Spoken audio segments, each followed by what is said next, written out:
Hello, everybody, and welcome. My name is Dr. Miriam Klein Kazanov, and I'm honored to be interviewing today the director of the wonderful film My Name is Sara. I am the director of the University of Miami Holocaust Teacher Institute and education specialist for Holocaust for the Miami-Dade County Schools, as well as being a child refugee survivor of the Nazi Holocaust. Steven, it's my honor and my pleasure to meet you. What an exceptionally powerful film. I found myself very emotional near the ending, and the film is so important and relevant to what is going on in Ukraine right now.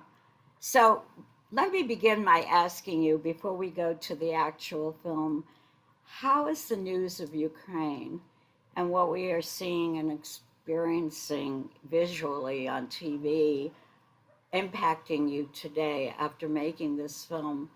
What are you feeling? What are you thinking? Well, first of all, thank you for being here and wonderful to meet you. And thank you to the festival and to Igor for organizing this. I'm really honored to be a part of contributing in any way we can um, to bring some attention and maybe even some resources to the Ukrainian people. And to answer your question, I I've been feeling very emotional the past week and helpless and very empathetic for a number of the people that I know over there. Um, my film, the film My Name Is Sara, takes place in Ukraine.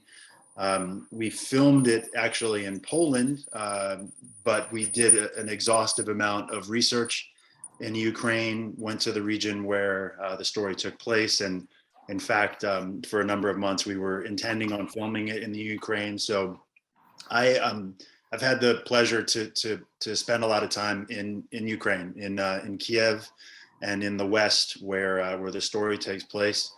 And it's really unbelievable to me that this is happening now, knowing just how wonderful of a society it is, and how free and open and modern and Western and modernized and educated it was. And it's very difficult to see this happening. So therefore, I'm just very honored, as I said, to be able to do something that can contribute to the cause. Yes, and we want to thank Igor and the staff of the Miami Jewish Film Festival for quickly getting this ready to share with the public at this very important time.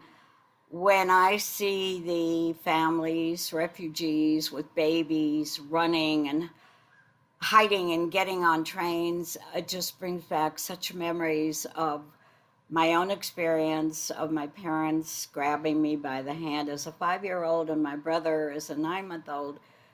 So here we are again, running out of Slovakia, which borders Ukraine, to try to get to Portugal to escape. And here we are again in 2023, and I'm watching this again. So thank you for bringing your film to us. So let's get to the film. First of all, I want to tell you that the minute the film opened and I saw Moshe and Sarah, I went, oh, because that's the name of my late mother and father. My father was Moshe Klein and my mother was Sarah Schwartz. Um, how did this story come to you to begin with? I think many people who are just seeing it for the first time don't know that it's actually based on a true story and a real Holocaust survivor named Sarah, who actually hid in plain sight as a non Jew in a farm with a Christian family. So I didn't even know that when I was first watching it. I thought, oh my God, is this a true story? And then I researched it. So, how did it come to you? And where are you exactly? Are you in New York? Are you in California? I am currently in Vancouver Island, British Columbia, Canada. So it's not too far away from Los Angeles. I go back and forth between here and Los Angeles, but I have two young children that I decided to move up here because it's just such a wonderful community, and just a little bit more to offer a family, young family than Los Angeles. But I frequently go back and forth. Um, Okay, I just wanted to get that sure. feeling there. So, Yeah. how did the story come to you? So my background most recently, I guess in like the last 10 years has really been in documentary work. I've done a few documentary features, and one of my partners in the documentaries started a production company with me about 7 years ago, and we started going after some stories to make in a narrative format, not in documentary. The first project that we went after, we sold to AMC Studios, and we're currently developing that as a limited series there, which is based on a true story, but will be adapted into a fictionalized version.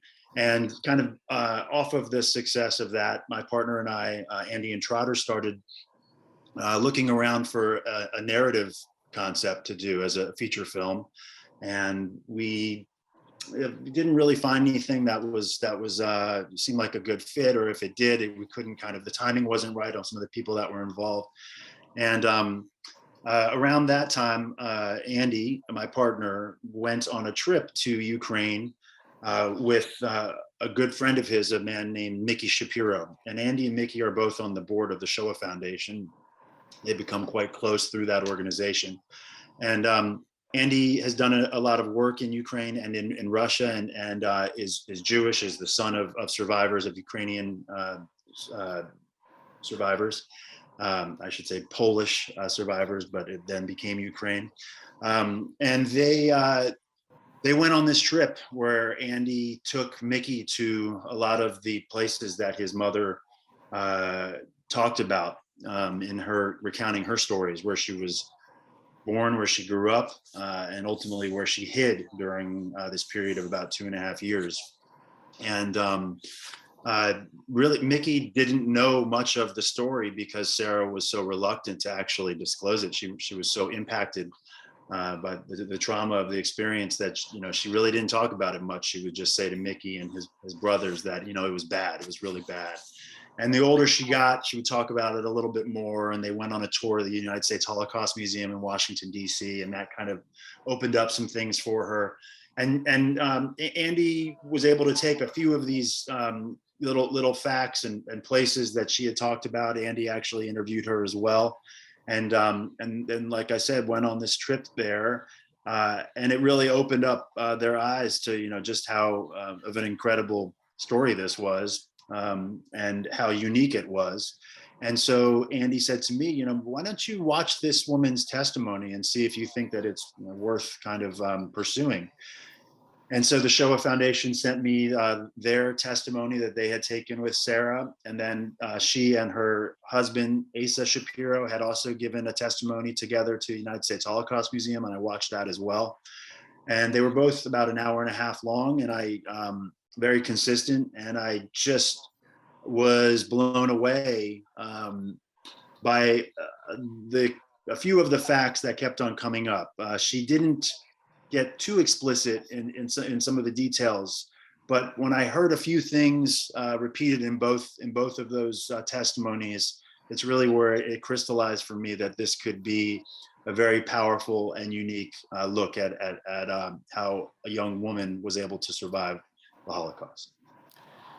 That's amazing. And for our audience out there, if you Google the Shoah Foundation, you can watch original testimonies of Holocaust survivors.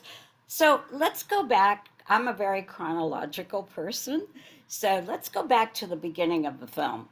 For those of you who saw it out there, and for those of you who haven't, we might have some spoilers, but it's hard to avoid some of the questions. When the film opens, Sarah is about 15, am I correct? When the film opens, she's she's 13. 13. Yeah, but she lies. She ages herself up a little bit later, which is why Right. she's 15. And Yes. she's running with her brother Moshe, and it's clear that she has left her city of Korets in Ukraine to run and hide because her mother and father, and there were two little brothers back home, but her mother had said to her, go, go, save yourself. You have to save yourself because if you do, it'll be revenge to the Nazis who had occupied Poland and Ukraine. So she's running with her brother, and she's running and going to a non Jewish woman who said that she could hide her, but the woman got scared. So that left Sarah and her brother alone. They split up, uh, and she found this family, which is the center of this film. So, according to her testimony, tell us now at this point what you know and what she had told you about finding this family of a father, Pablo, a mother, Nadia, and the two little boys, and their first experience of was she Jewish or was she not? Because if you were found to hide a Jew, you could get hanged. So I'll let you take it from there. Yeah, sure. So, Sarah, when I first interviewed her, Sarah passed away in 2018, but I first interviewed her in 2016. And when I interviewed her at first, she was dementia had already set in pretty substantially, and she wasn't as lucid or nearly as lucid as she was in these testimonies that I spoke of. But she was able to say a number of things that weren't in the testimonies, and but she would just very kind of like cavalier sort of say, after she left her brother, she said, I just headed east. She knew that it was preferable to head east towards Russia as opposed to, west to Germany. And she spent a few nights on her own, living in the woods, and got to a village that was far enough away from the village that she was from that she was able to assume the identity of a friend of hers, one of her close friends who was Orthodox Christian. And the region prior to the Nazi invasion and occupation, it's a very complex region going way back, even before that, thousands of years. But it was a bit of a melting pot. There were Polish Jews, there were Polish non-Jews, there were Ukrainians.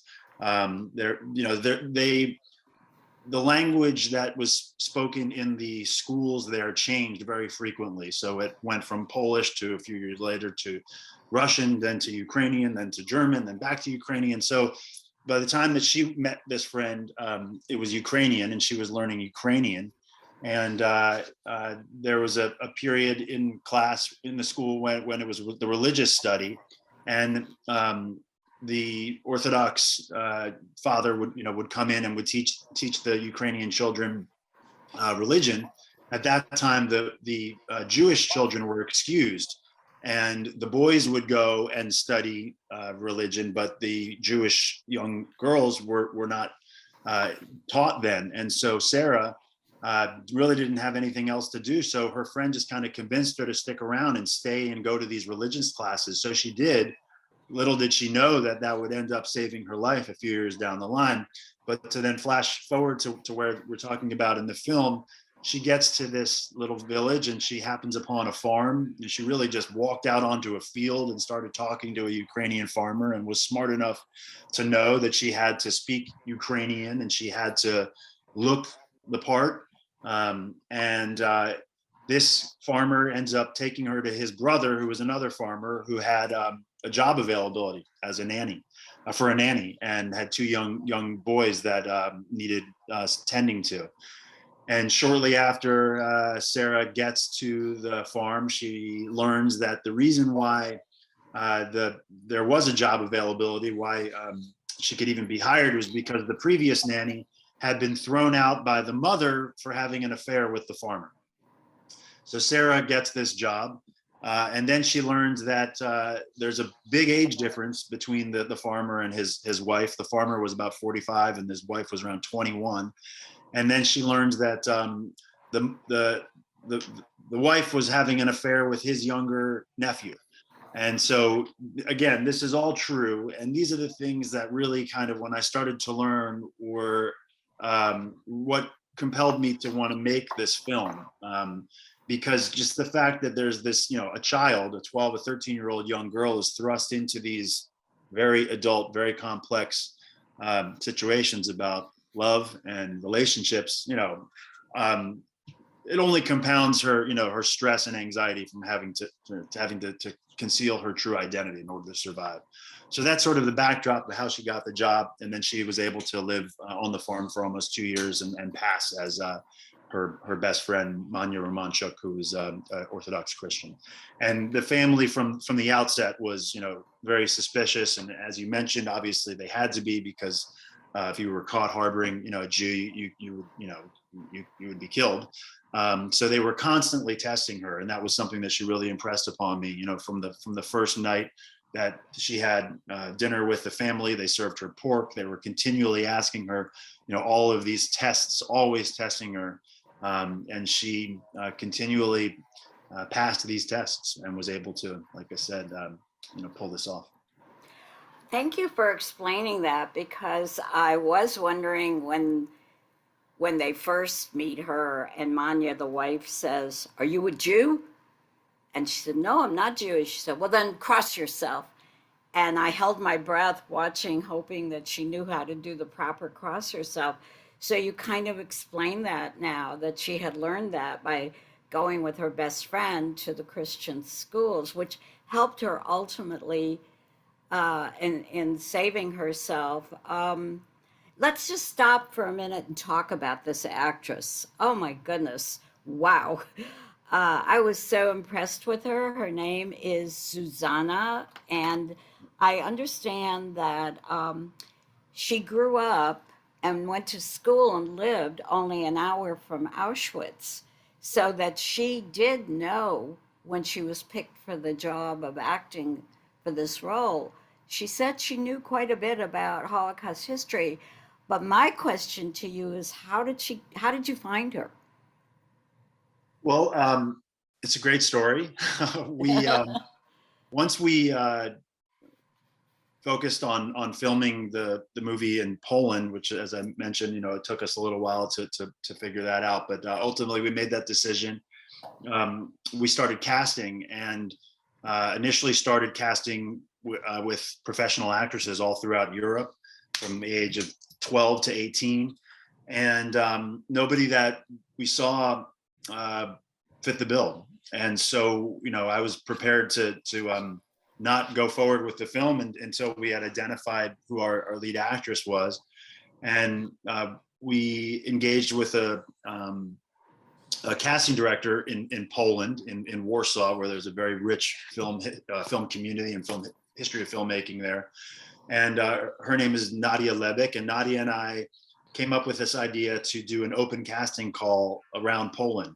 And so she went to 6 different cities in Poland and literally put up flyers and Facebook posts, and saw about 650 young women. And of those 650, she would send me links. At the time I was back in the States, so she would email me links. She would kind of choose the best of the best. So of those 650, I probably saw close to 250 links, and then narrowed it down.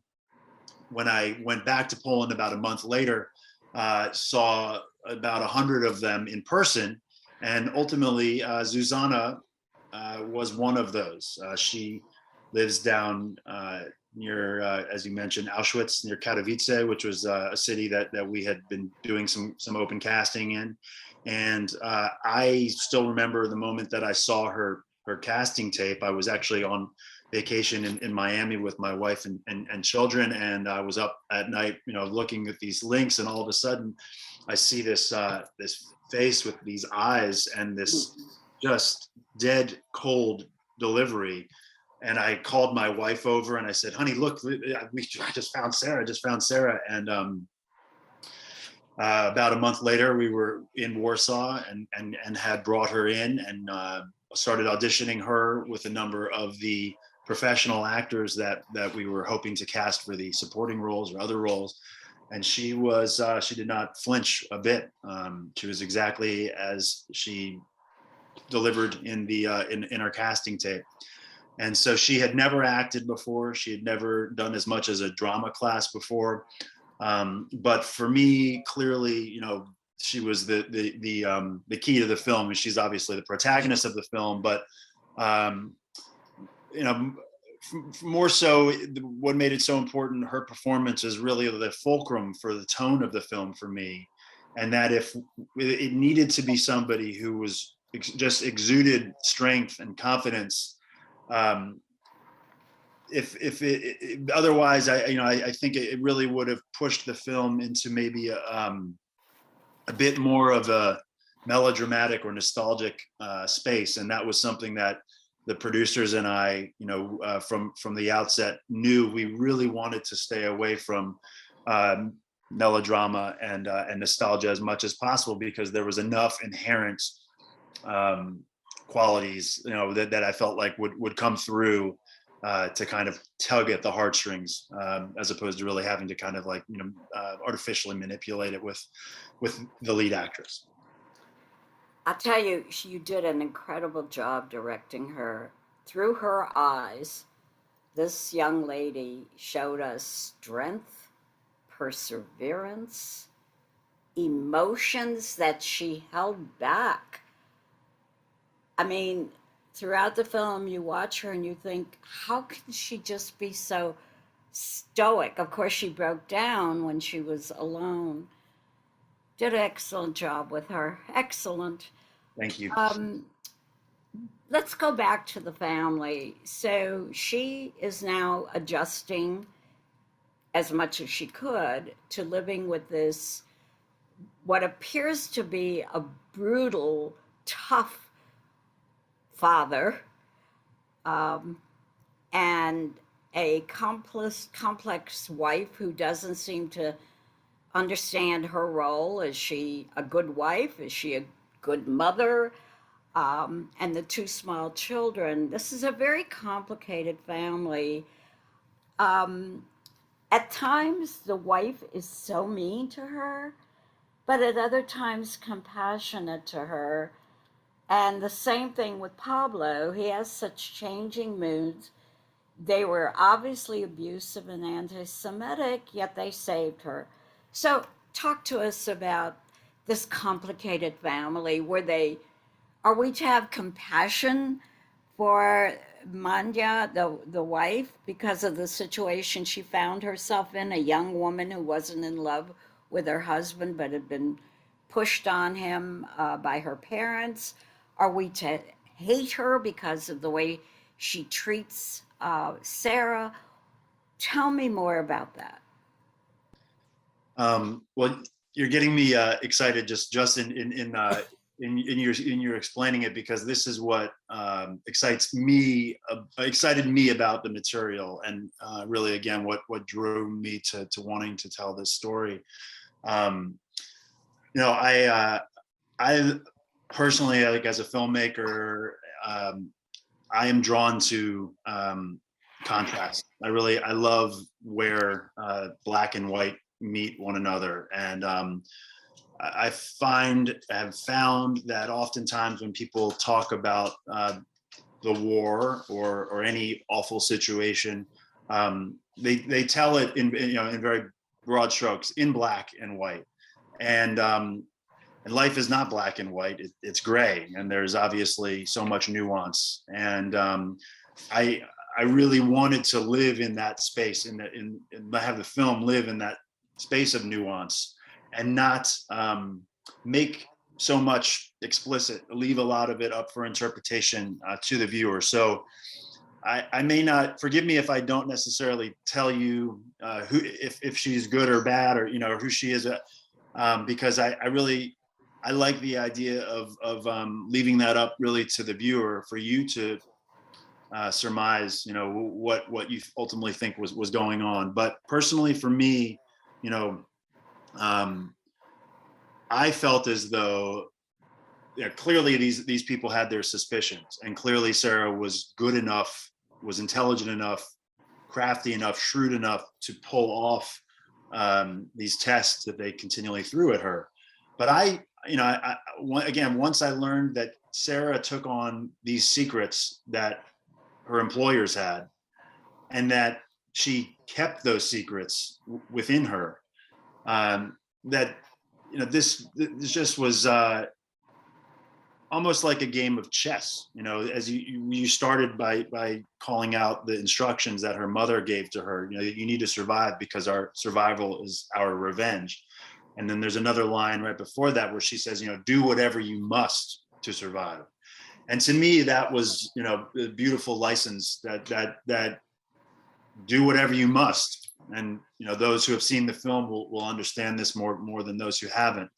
But, in extraordinary times, ordinary people are able to achieve go to extraordinary lengths. And clearly Sara was. So I liked the idea, and I intuited, along with the screenwriter, when we were really putting the story of the film together, that this young woman was able to play that up and kind of build on her relationships with her employers in order to kind of make her justify her presence there as a worker, because she did, she was an invaluable worker to them, but also as potentially as a friend and a member of their family, because I guess, I felt as though at some point it would be believable, or it wouldn't be so much of a stretch, that once the family was confident that she could at least pass off and that she wasn't as much of a liability, that perhaps, they started turning the other cheek, or if it wasn't as something as significant as turning the other cheek, that is just, you start, looking for seeing what you want to see in people. And so I think that Sara, it's not too far-fetched to believe that Sara was crafty enough to play these two adults, and use that as an advantage to ultimately contribute to her survival. So I loved that I wanted, and the actors and I talked about this very early on. I'm a firm believer in a long rehearsal process. So we rehearsed for 8 weeks before we even stepped on the set, and the actors and I would talk about, I wanted people to go between loving Pavlo and hating Pavlo, and loving Nadia and hating Nadia, because that's life. Life is not all black and white. So thanks for bringing that up. Well, I still to this moment am thinking about it. I actually asked my daughter, who saw the film, I said, what do you think? Was Pablo obnoxious and horrible? Or would you feel compassion somewhat? Because he did in the end save her. And my daughter said, no, I think he was basically a good man. So there's one feedback. You know, I think we discussed this earlier before the program, that in teaching teachers about the Holocaust, we teach them the phrase choiceless choices that Dr. Lawrence Langer, the scholar, coined, that throughout the Holocaust, survivors had to make choiceless choices. And while I was watching this film, exactly to what you just said, the craftiness that she employed, there were so many choiceless choices that she had to make at the moment. Can you give us at least one that you had to put into her mind and that happened? Tell us about at least one choiceless choice. Yeah, well, this is so I had interviewed Sara twice, and then as I mentioned, we had the testimonies to rely on, but Stephen Smith, who's the former executive director of the Shoah Foundation, who's very involved in the film. We leaned on him heavily in terms of, you know, his feedback for historical accuracies. It was of utmost importance for me and my two producing partners that the film be historically accurate. He early on pulled me aside at one point after a table read and said, I'm going to tell you something that Sara told me after he had interviewed her, but only after the cameras had stopped rolling. And she ultimately said that when, as you had mentioned earlier, after her parents kind of forced them out, you know, kicked them out because they learned that the next morning that the ghetto is to be liquidated, she and her older brother Moisha leave. And as you mentioned, they get to this Ukrainian woman's farm where the father had set up where she could hide, but then the woman has second thoughts and says, "You guys have to leave after one night." She ultimately leaves her brother. She made the decision to ditch, is the term that she apparently told Stephen Smith, that Stephen told me, because Moisha, being Jewish and obviously being circumcised, implicated her. Whereas if she was on the run on the side of the highway and, you know, came upon a German convoy and they, you know, they found them, the first thing they did to, you know, young boys is pull down their pants and check if they were circumcised. Obviously, you know, Sara couldn't risk that. And so at 12 years old, leaves her brother. And, you know, this is something that haunted her.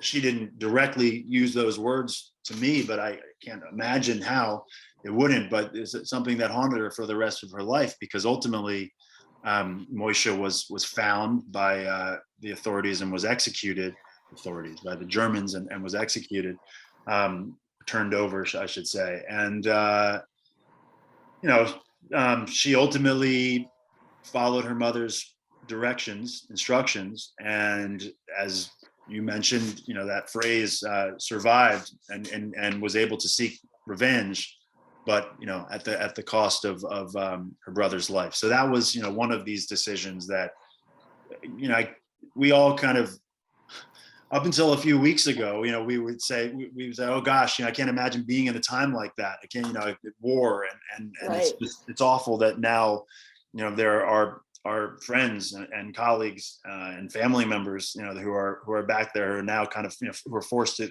deal with these same decisions. But you know, I remember at the time when we were putting the film together, saying repeatedly to myself, I don't know how somebody does this. I don't know how a young girl does this after losing her family. How do you keep on going? How do you do it? And I guess, you know, I just go back to what I had said earlier, that you know, in extraordinary times, you know, ordinary people are able to really rise to the occasion at times, and Sara clearly fulfilled that.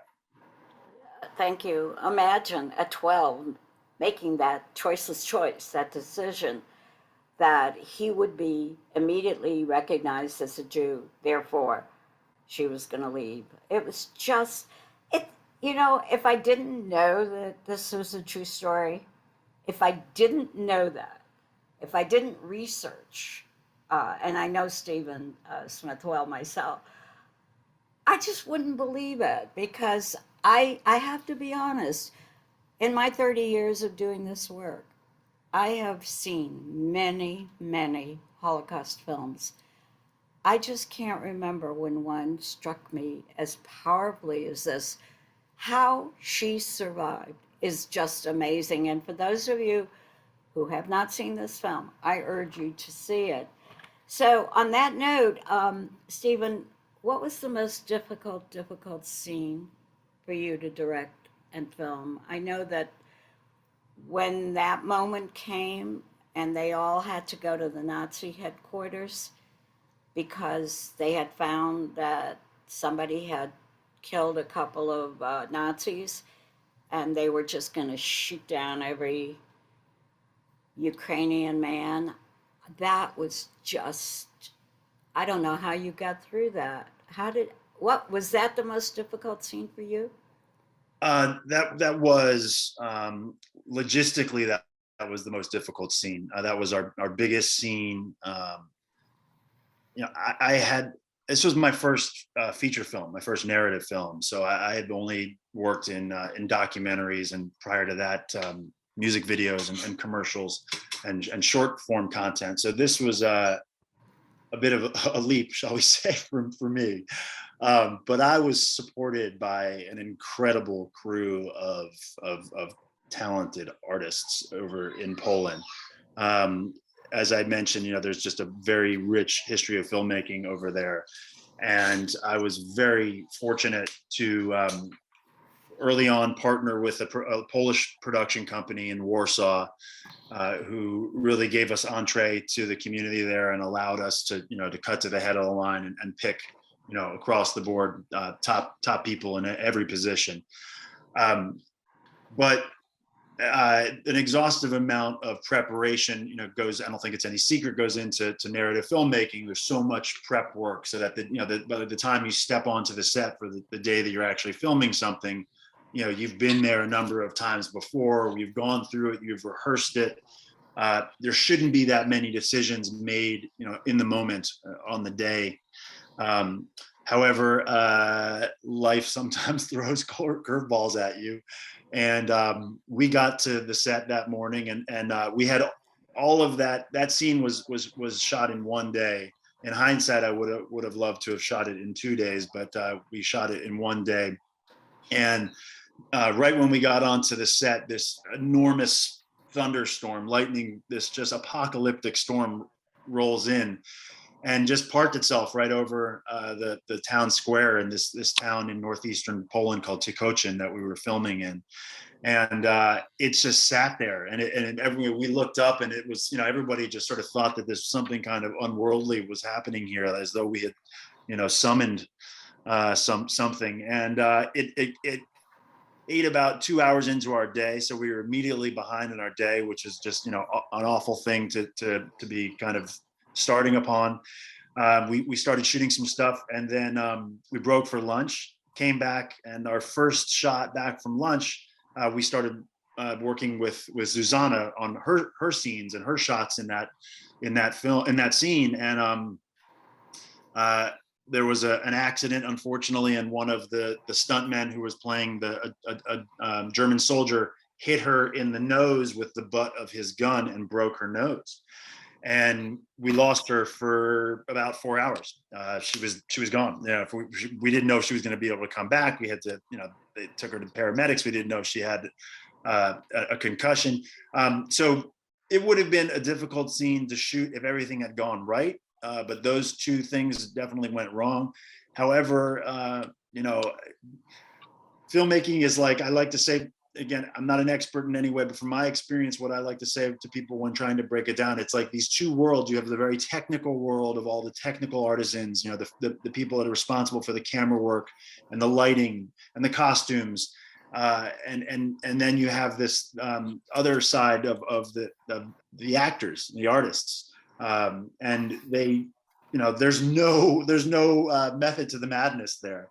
And you have to hope that these two worlds, sync up when the few seconds that the camera is actually on and filming. And we just, I think, got very, very lucky that the moments that we were filming, everybody was really at the top of their game. And, we had over 175 actors, on the screen at that point, of all of the extras. And at one point, I'll just end with kind of one little anecdote. As you mentioned, it's an execution scene, and not spoil anything, but this was based off of a true story of reprisal killing. So basically, for every German soldier that was killed, they would go into a local town and kill 10 civilians. Not talking about Jews necessarily, just these were local Ukrainian farmers. And the execution happens, and the townspeople are in this crowd, wailing. And after we finished one of those takes, one of the camera guys, assistant cameraman, who was in the middle of all this crowd of people, because we had kind of cameras embedded in them, and he pulled me aside and he said, like, I've never had this experience on a set. I've never been in a film set where I've looked over and everybody around me is crying and everybody is in the moment. The camera guys, the actors, the lighting people, you know, he's like, it was magic. It was as though everybody was channeling something, you know, that was going on at a different level. And it was a very difficult scene to film, but like I said, you know, we did an enormous amount of preparation that kind of saved us in the end.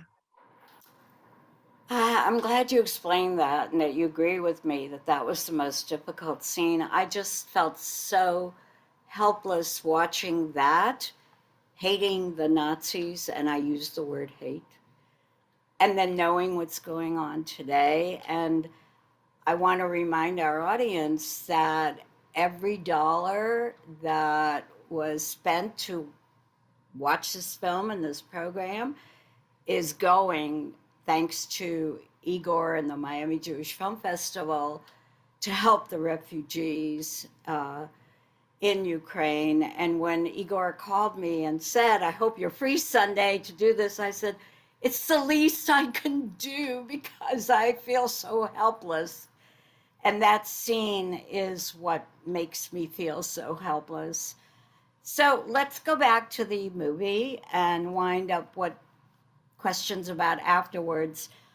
Sarah survives. She leaves the family. She tells them who she is. And from there, I know many people will probably want some questions answered. You say she died in 2018, and by then she was already in a form of dementia. But did she know or have an idea that the film was being made? And do you think she would have, if she, well, did she know? No, she did not. This was Mickey Shapiro, her son, and my producing partner on the film. It was his decision. Obviously, you know, he felt as though it would have been too painful for her to know it and to see it. She refused to go back to Europe. She wouldn't set foot in Europe again. When Mickey took this trip with our other partner Andy a few years prior to the film being made to kind of retrace her steps, they called her from there, and she was nervous for them. You know, was literally saying, "Careful, be careful who you talk to over there. You know, people low profile." She suffered greatly in terms of her post traumatic stress, and so it was his decision ultimately, you know, to not tell her about it. So she wasn't aware that the film was being made. The two times that I interviewed her, there really wasn't any pretense for our interview, our conversation. We went over to her house and had lunch a couple of days. At one point, I think she asked me if I was a lawyer, but she, you know, she didn't know that the film was being made. But I have heard Mickey say a number of times in Q&As, because this question comes up, that you know, he thinks as though she would be very, very proud of the film, the way that we portrayed it, because again, you know, not to convolute art with you know, tragedy in real life, but this, you know, this line that we speak of, you know, that we said, Sarah's mother says, you have to survive because survival is our revenge. We all, but by telling this film and by getting it out there into the world and by doing things like what we're doing right now and talking about it, we all participate in that. And so I think that, you know, she would have had an enormous amount of pride knowing that you know, the story even lives on after her death. And obviously, you know, Mickey, his family and his brother's family and their children, you know, have continued the legacy.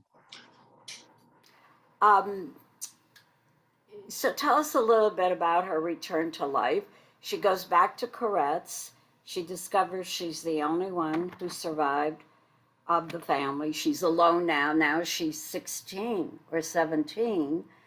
And according to the movie, she marries another survivor at that age, at 17 or 18. So she was 15 when she finished the war. got back to Koretz. Again, she lied about her age to kind of make her more appealing in terms of, to her employers. So the film, it's a little confusing in the film. But she's about 15 when she gets back to Koretz. There were a handful of other Jewish survivors from Koretz that survived. And I should mention that Koretz was a thriving Jewish community. There were about 35,000 residents in the city pre-war, and 2/3 of them were Jewish. It was a thriving Jewish merchant class, all wiped out, obviously. Most of them in the early days of the war by the Einsatzgruppen. Sarah gets back to Koretz, and there's about half dozen other survivors. One of them is a young man who's a few years older than Sarah, named Asa Shapiro, who had survived by being conscripted into the Red Army. And his parents, prior to the war, were smart enough to know that he needed to get out of there, and went to a local rabbi who kind of trumped up some charges that he stole something and got him sent to the gulags in Siberia, knowing that would ultimately get him out of there. And he then joined the Red Army, was able to survive that way, and came back. He ultimately proposed to her, and she said no. Initially, she said, "I'm too young, and what do I know about marriage at this point?" They lived in Koretz for a few months, and then ultimately went to a kibbutz and a displaced persons camp in Germany, where they reunited at the kibbutz, and he proposed to her again about a year later, and that was at that point that she said yes. They ended up at this displaced person camp in Germany, and that was where Mickey was actually born. Mickey was born there. And then 2 years later, they came over, immigrated to the Detroit area. They came over with just Mickey. And then after they got there, they had 2 more sons as well. And as I said, the family has grown, and they're still in that area. So they lived in Detroit, Michigan. Yes, just outside in Bloomfield Hills. I know Bloomfield Hills, and they have quite a big Holocaust center there. That's right. And by the way, there's one in Vancouver that a friend of mine, Robert Krell, is the head of. If you have not gone over there. I have not. Yes, you have to go over and meet Dr. Robert Krell, who's a child survivor of the Holocaust. So did she embrace Judaism again? And I understand, did she begin talking about it at schools?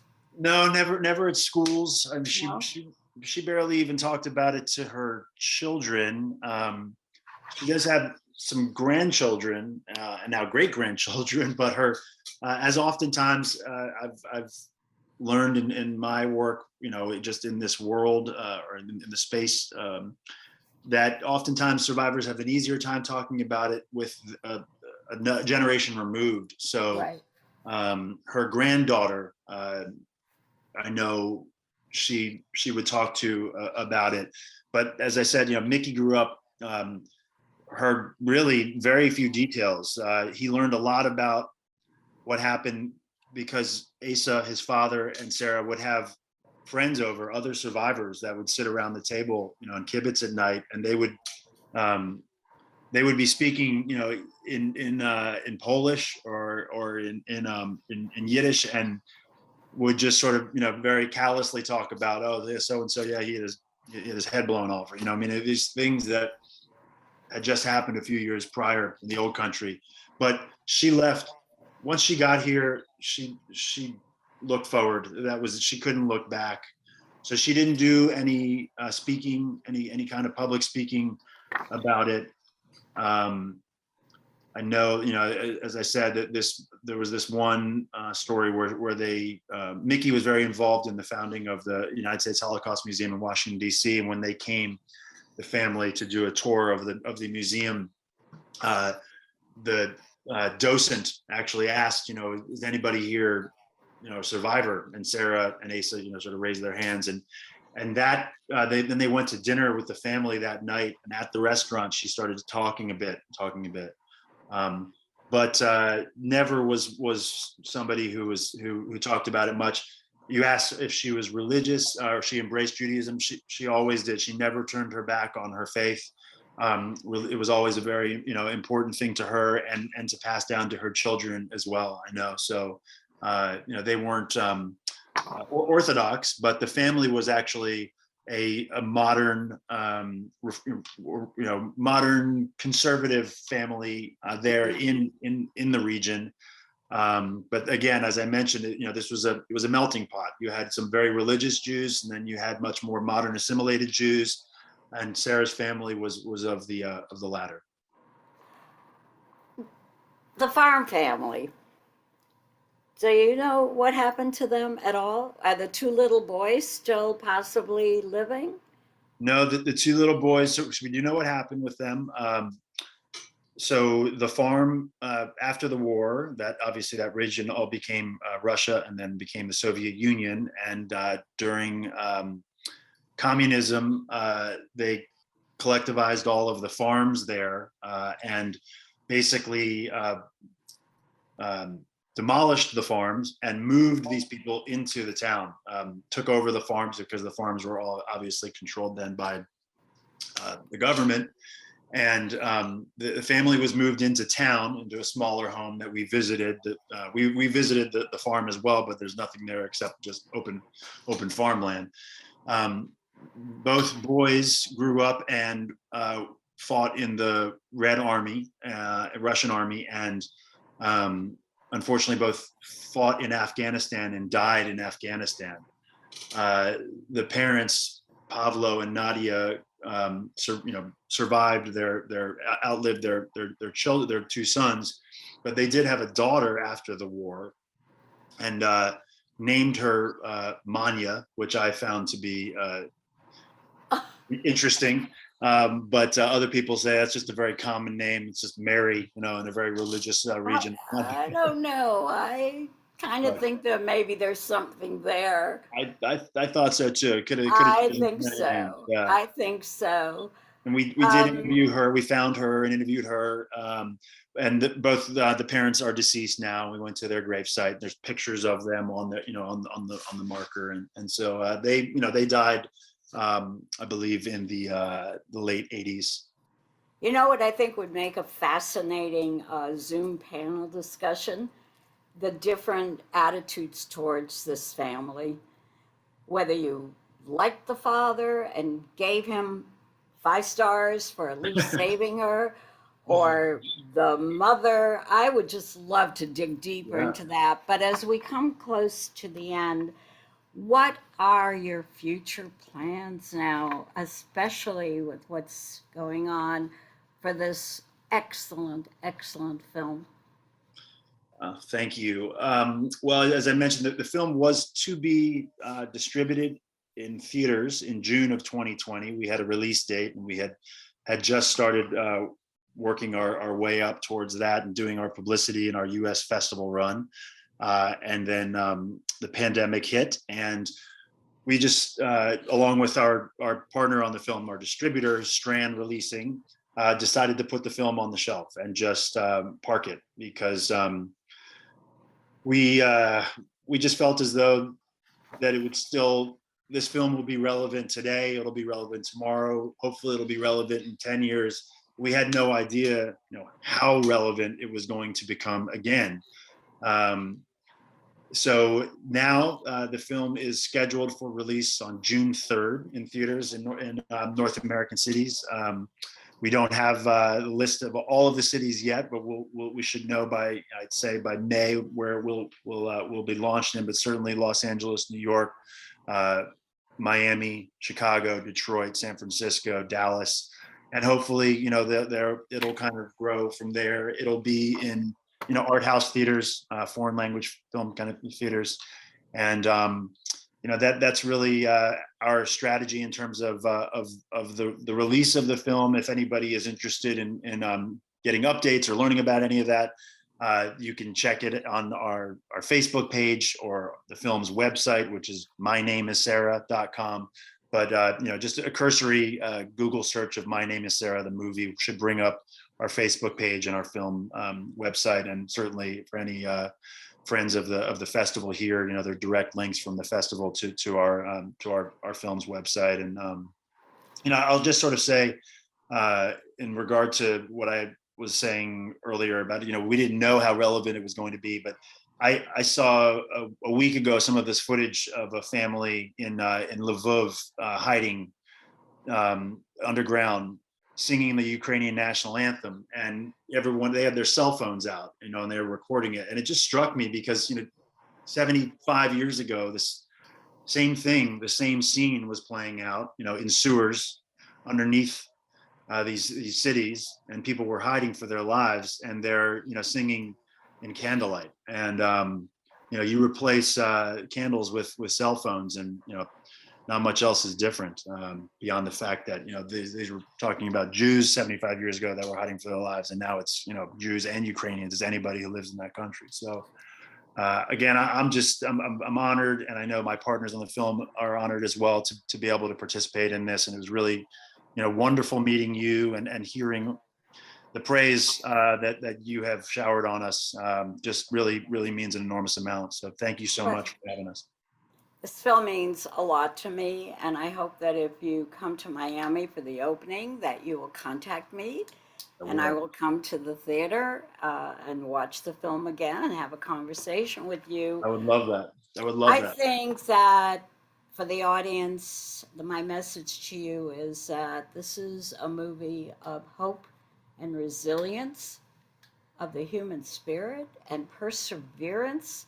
We talk about victims, but we don't talk about those who survived and the perseverance that they had the opportunity. Many victims did not, to survive. I love that quote, and I'm going to end this program again with that quote that her mother said to her, your survival is our revenge.